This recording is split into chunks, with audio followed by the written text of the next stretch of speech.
We're both very excited to be here today to talk about these guidelines that we developed for movement-based games, and more particularly how they relate overall to HCI. I'm Katherine Isbister. I'm from UC Santa Cruz. And I'm Florian Mueller from the Exertion Games Lab. So what we're going to cover today, obviously you can never cover the entirety of a journal article in a 15-minute presentation. We're going to spend a little bit of time on why we were interested in developing these guidelines for movement-based games in particular. We will briefly overview the research, but we're going to focus a significant chunk of the time in talking about how we've been applying these guidelines and how they relate out to HCI.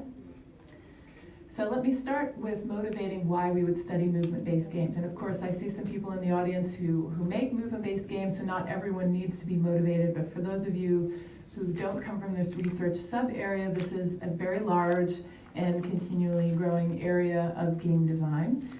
There are many movement platforms, some of them integrated into current living room consoles, and in the last few years, there's also been a movement toward using accelerometers and other sensors on smartphones and tablets to design movement-based games. So I put a screenshot of an example here. This is a game called Boundin' that was developed in 2014. And how you play this game is two people, each person puts a thumb onto the mobile phone screen, and then as you move through the level in the game, you end up performing choreography, some of which was designed by the Dutch National Ballet. And interestingly, this particular game, which was created by Game Oven Studio, came out of the HCI community, so it shows the intersection of the HCI community and the game development community. So that's one reason we were interested in. Quite frankly, both of us have been working on designing movement-based games for years and creating them not just to ask research questions, but also in their own right to show in festivals and other exhibitions and working toward a high degree of execution. So here's an example from my lab. It's a game called YaMove. There's a paper you can find about it from Mobile HCI, and it was also an IndieCape finalist in 2012. And this game, we took the mobile phones and strapped them to people's wrists and just used the accelerometers to track whether people were moving in sync, and created a dance battle game that was very improvisational in nature. And that's Remote Impact, in which you have to punch and kick an avatar on a large interactive surface. Yeah, very fun game. Okay, so those are just examples of our own game development practice. So it's an interesting area in its own right. It's one we have a lot of experience with, but we also would make the argument, and we did in this journal paper, that HCI in general is moving more toward being synergistic with this specialized design space. So on the one hand, you have increasing prevalence of wearables and other technologies that track us, whether they're on our body or in our environment, that lead us to be thinking about movement as a design material. And we've seen for a while now HCI moving deeper and deeper into other interaction spaces beyond the workplaces, which is where we began, including play and games, but other sort of leisure and play spaces. So for these reasons, we feel like this work has some resonance outside of our actual game design work. All right, so the research itself is also outlined in a former CHI paper that we have presented here in the past. So we're not going to go over the research methodology in great detail. You can find that in the journal article and also in that paper. But I will briefly outline what we did. So we were moving from our own design and research practice, and we realized there were very little in the way of guidelines for movement games design. There's a lot of generalized game design, but not much around movement games specifically. And as this is a growing area, it's very important for people to communicate best practices. And both of us do attend game development conferences, and what we learned was game development practitioners don't tend to publish and share things in the form of guidelines. They may do case studies or postmortems where they present work, they exchange knowledge when they go to conferences or as they work in different companies, but they're not actually publishing things. There were people in our own design community who were publishing things, but as we talked to game developers in this area, we realized they weren't really reading these papers, and so there wasn't this knowledge capture and knowledge transfer happening. So we decided we really wanted to do that. We wanted to consolidate what we had learned, and then we wanted to work with experts in the commercial game design world, in the indie game design world, in the research world to integrate these things. So we started in our labs. We did a lot of visiting and interacting and came up with some initial guidelines from our own practice. And then we did a series of interviews with 9 different experts across these different domains, showing them the guidelines, talking through their own practice, and use their input to come up with the final guidelines. So here's the structure of them. They're very practically minded. They're emphasis on design practice. So each of the guidelines has a brief explanation and several examples of games that are evocative of that particular principle. And then we go so far as to offer design strategies and also do's and don'ts to the designer. And they're available on a website, and at the end we'll post the URL for the website so you can really dive in and take a look at all of them. Here is the full list of all the 10, and maybe you can scan through those while I talk a little bit about. Generally, you know, we had more, we narrowed them down to 10, we grouped them into these subcategories to help people understand in general the domain of practice that each of these related to. It would be impossible to go through all of them in this presentation, so what we decided to do is take one of them in particular and sort of draw out how this guideline relates to HCI research and practice, and also where we've taken it in our own practice since writing this article. So Floyd's going to take over here. Yeah, so I'm going to talk about the guideline called Exploit Risk. As you can see here, the guideline says exploit physical risk sensibly, and rather than actually going into the details, I thought we're actually going to try it out. So what I want you to do is take your mobile phone, please. That's my mobile phone, actually. So I'm going to take the cover off. So if you all have your mobile phone in your hand, please, but don't hold it like you usually do, but rather just pinch it between your fingers like that. Right, and just dangle it a bit. Now all want you to stand up while holding it like that. And now you can even hold it up even higher. Right? And if you really dare, you put it above the head of the person next to you. Right? And all of a sudden increase the perceived risk of that. And you hopefully got a sense of thrill out of that. Because people already do that in their practice, right? There's a thing called extreme pinching, in which people hold up their phone above skyscrapers in the Grand Canyon and take pictures of that.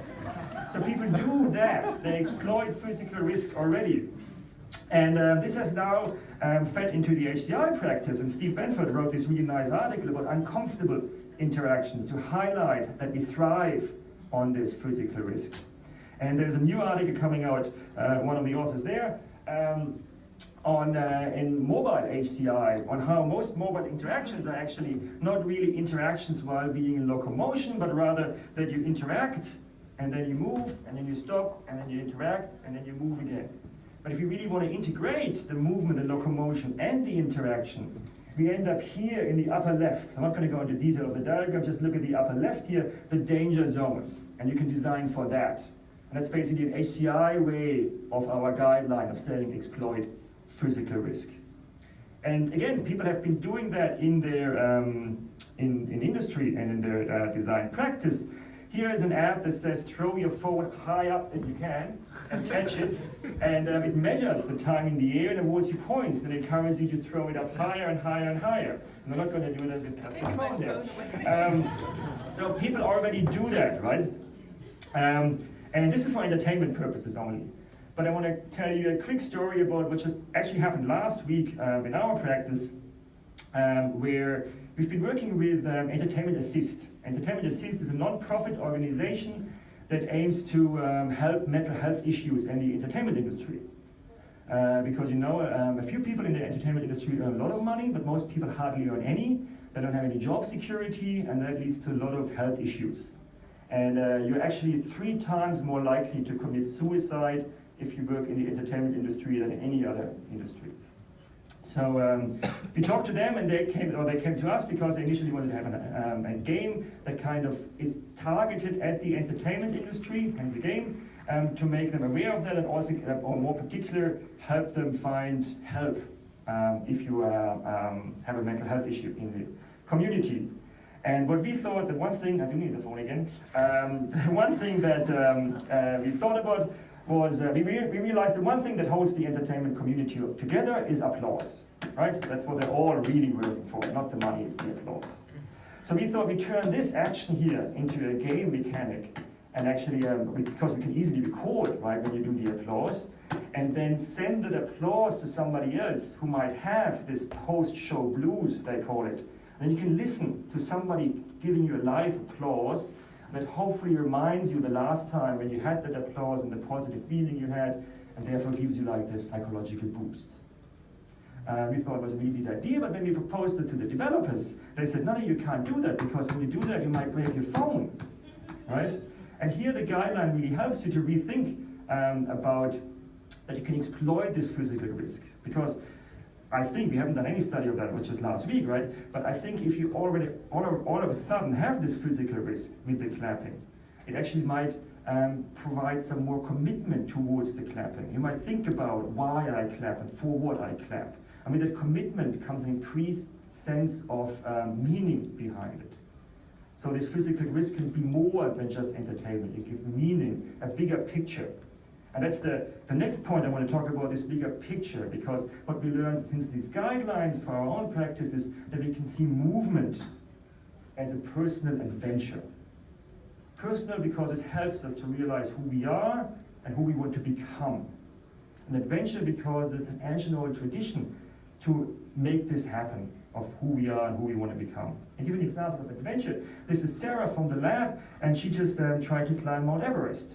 And at a time when the terrible earthquake happened. So she was away for several days. We actually didn't know whether she was alive. And thank God she was, but that was, certainly an extreme adventure.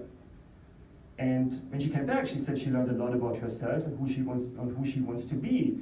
So what we learned from this is kind of that we can hopefully see all these little small movement, like the throwing in the air, the dangling, all these things. These are all kind of personal adventures helping us identify who we are and who we want to be.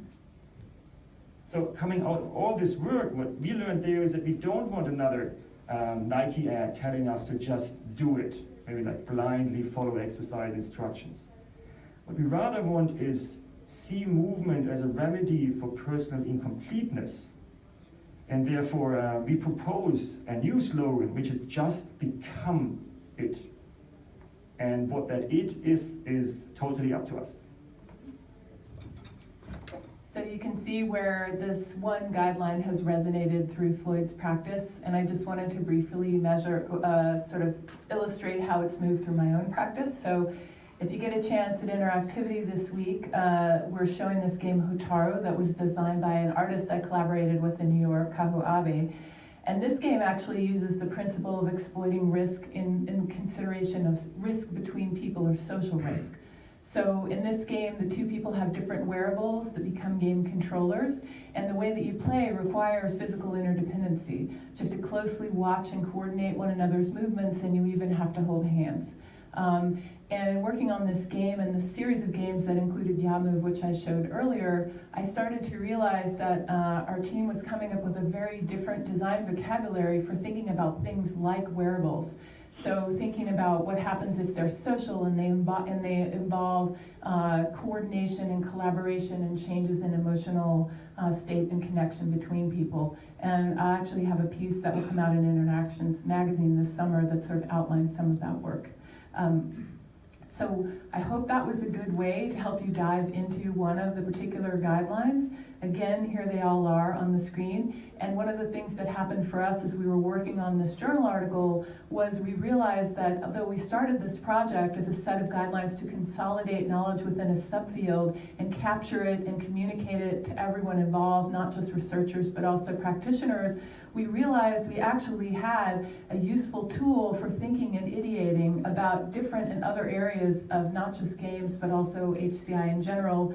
And I hope you can see from the examples today where these guidelines can lead. So thanks very much for your time. The URL is up here, and we're happy to take some questions. Thank you.